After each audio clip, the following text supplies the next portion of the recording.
Hey guys, welcome back to the channel. It's Trey, and let's talk about Shazam Fury of the Gods and why did it flop? Well, there's numerous reasons, but let's be honest. Um, Shazam, the entire Shazam line isn't all that interesting, and the reason why I'm saying that is because the Big Blue Cheese is based off around the New 52 era of the character. Like, it's kind of funny, even though Captain Marvel has had adaptations beforehand, and he's like one of the few superheroes who actually had shows and movies and stuff like that before other heroes. But the fact of the matter is that they decided, hey, let's go based off of the Jeff Johns New 52 run, the modern incarnation of the character. That's definitely a reason why the character failed, because what's crazy is Shazam, the first movie, it did okay, but it really wasn't well received enough to get a sequel in the first place because it didn't draw that many people interested in it. And it's kind of crazy when you think about it like that. You have to look at it like, wow, people at WB was saying that that Man of Steel movie was a financial failure, but Shazam, which didn't really make that much money, is a financial success to the point where you can do a sequel. It is just weird. It is definitely weird. I would say that because they chose to go off of the New 52, it turned off people who were fans of Captain Marvel, and the fact that you never called him Captain Marvel. Um, I think people need to understand, like, DC and Marvel has this thing where DC's just not allowed to promote and call the movie Shazam, but they're allowed to call him Captain Marvel because that's his name. That character was created before any of Marvel characters, so they can't take that away from DC. They should have called him Captain Marvel. He should have had a traditional Captain Marvel costume and not the New 52 costume. I think it would have been better for Zachary Levi to have the classic Captain Marvel outfit. And if any of you guys seen the classic big cheese outfit, it is very iconic. It is very iconic, and I think the person who does it best is Alex Ross. If you ever seen Alex Ross draw Captain Marvel, oh my god, it is beautiful. It is beautiful. Another reason why the movie flopped was James Gunn. You know, you come out of nowhere, you make statements about the DC, and you make a statement talking about, oh yeah, the DCU is going to be going in a new direction, and we're going to do a soft reboot. Not everything is going to be rebooted, but for the most part, everything is going to be rebooted. So how did you think that people were going to sit up there and let me go and see Shazam Fury of the Gods, but most likely nothing's going to lead to anything? This isn't it's no point of this movie, and it's not going anywhere, and that's 10 years down the drain right there.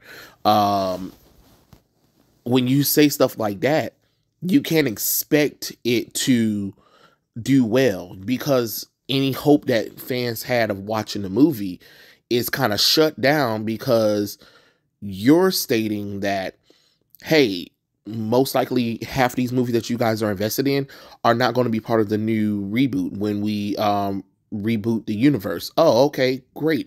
So then what's the point of me and others watching and supporting this movie? You know what I mean? Then, of course, you have the actors coming out saying crazy, blaming the fans, attacking the fans again. Zachary Levi, Rachel Zegler, as usual. And of course, you have people trying to blame Snyder fans, trying to say that they're the reason why the movie flopped. Well, no, if the Snyder fans, like you guys claim, are a vocal minority, and if their boycott isn't all that big a deal, then why didn't you motherfuckers show up? Because apparently, if Snyder Cut fans are vocal minorities, where the rest of y'all at? Where the rest of the true DC fans is? Like they like to call themselves the true DC fans.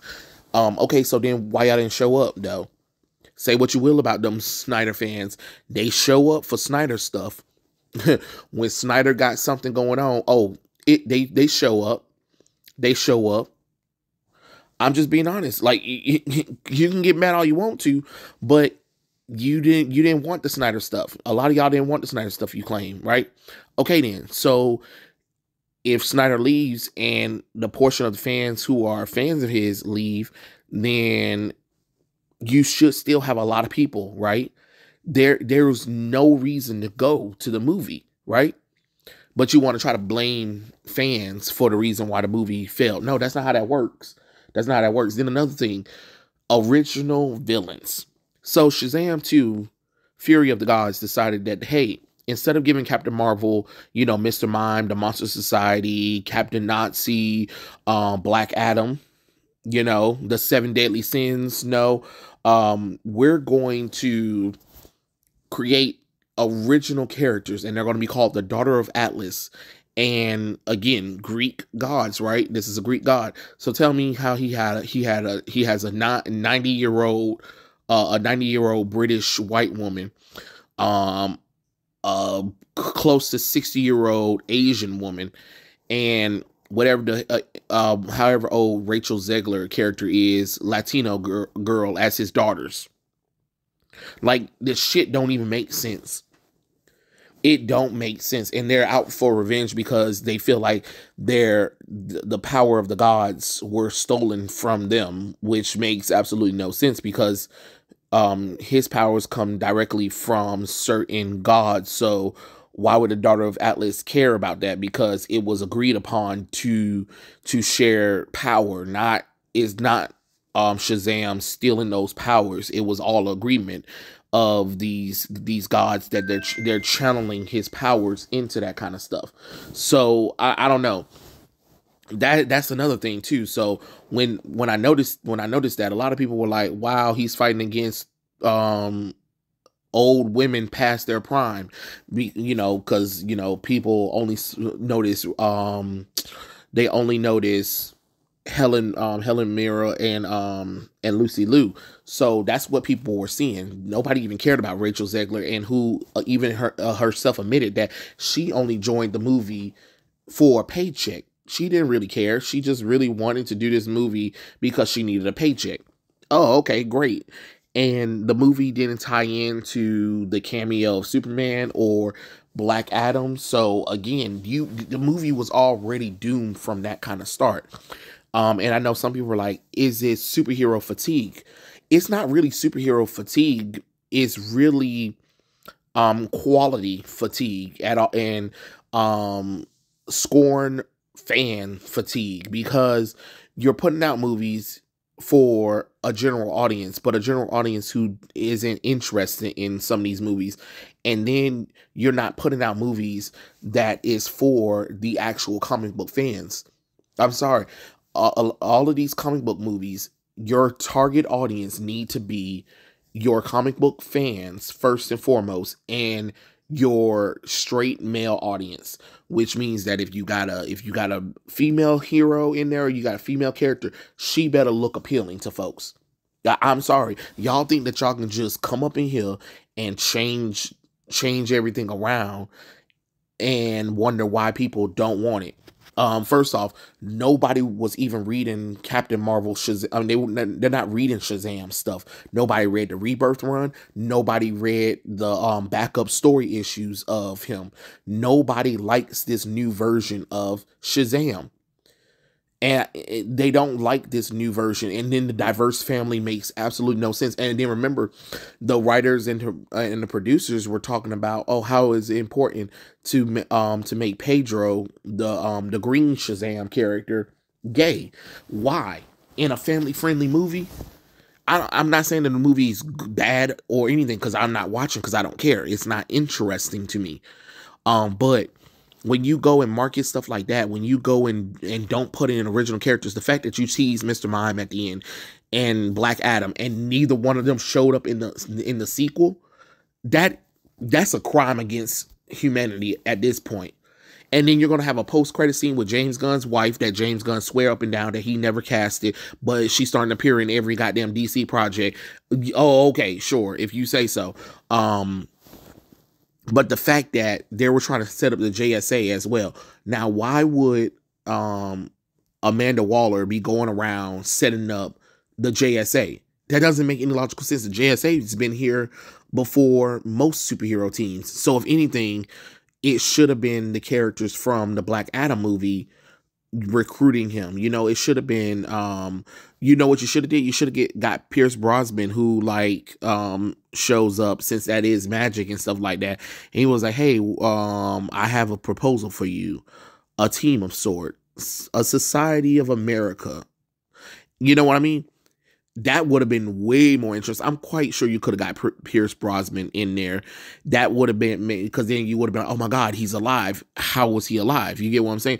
But again, it's no point of that, because we already know that a lot of these movies are going to be non and void. So again, what's the point of picking it up? I mean, the fact that this movie is doing worse than Morbius, but is doing better than Suicide Squad, but it's still terrible. Like it just doesn't make any sense. Like it's at the bottom three. The bottom three is the Suicide Squad, Birds of Prey, The Fabulous Emancipation of Warren, Harley Quinn, and literally Shazam: Fury of the Gods. And then you could probably add Black Adam if you want to, but it is dog crap at this point. Like, and then the director kind of just gave up on it. He was like, "Well, I already got paid, so it doesn't even matter." And he tried to retract it. And was like, "Oh, I'm just joking. I'm just joking. I wanted to do the best movie ever." No, you already knew.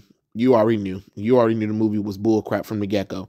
And it's just like, I really wish people would listen to the fans and the criticism they get, because this could have all been avoided if y'all did the right thing, if everybody's egos wasn't involved in everything, and everybody wasn't trying to keep Henry Cavill away, piss on Snyder fans, piss on Zack Snyder, do what Jeff Johns wanted with the character instead of going back to original one, do what The Rock's ego do, because he doesn't want to lose in a fight or whatever. It just made no logical sense at all. There was just too many people clashing instead of doing what's best for the characters and what's best for the stories of these characters. Because Shazam, the first Shazam movie, should have just been about Billy exploring his powers, and the second movie should have been an introduction of Captain Marvel Jr. and Mary Marvel, and that's it. The diverse family does not exist at all, because they're unnecessary. Now, if you want to put them in the movie, sure, they can be cool supporting characters that Billy be friends with the characters, but other than that, no, you don't need nothing else revolving around that. And it's kind of sad that instead of doing that, and instead of doing what's correct with the characters, you said, hey, let's do this modern take of the character, and it's not doing well. Zachary Levi and Rachel Zegler can talk trash all they want to, but their movie flopping at the box office, and they ain't got nobody to blame but themselves for that.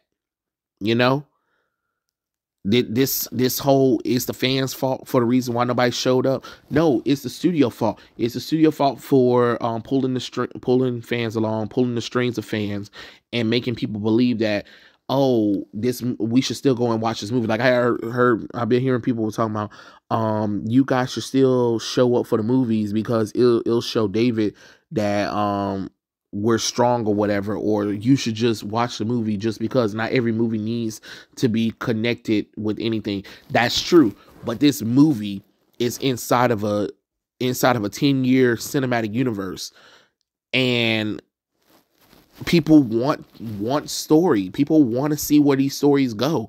But if you're going to just reboot them, a lot of people are walking away. And I think the James Gunn announcement really killed this movie and really made it dead on arrival. I do not think it's superhero fatigue. I think it's really quality fatigue. You know what I mean?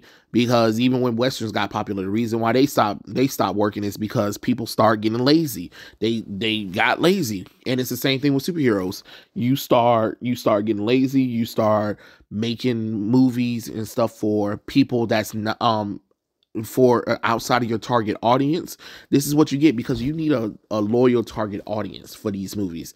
You can't keep trying to make movies for everyone, and you can't keep trying to restrict everything for everyone. Your target audience is your comic book fans. That's who you need to focus on. And you need to have good quality. You need to have good visual effects. And until you do that kind of stuff, you will always end up movies like Captain Marvel 2, Captain Marvel 2, Fury of the Gods. And just for God's sakes, call him Captain Marvel. You know what I mean? Jesus Christ. But yeah, those are my thoughts. Tell me what you guys think in the comment section below, and I'll catch you guys later. Peace out.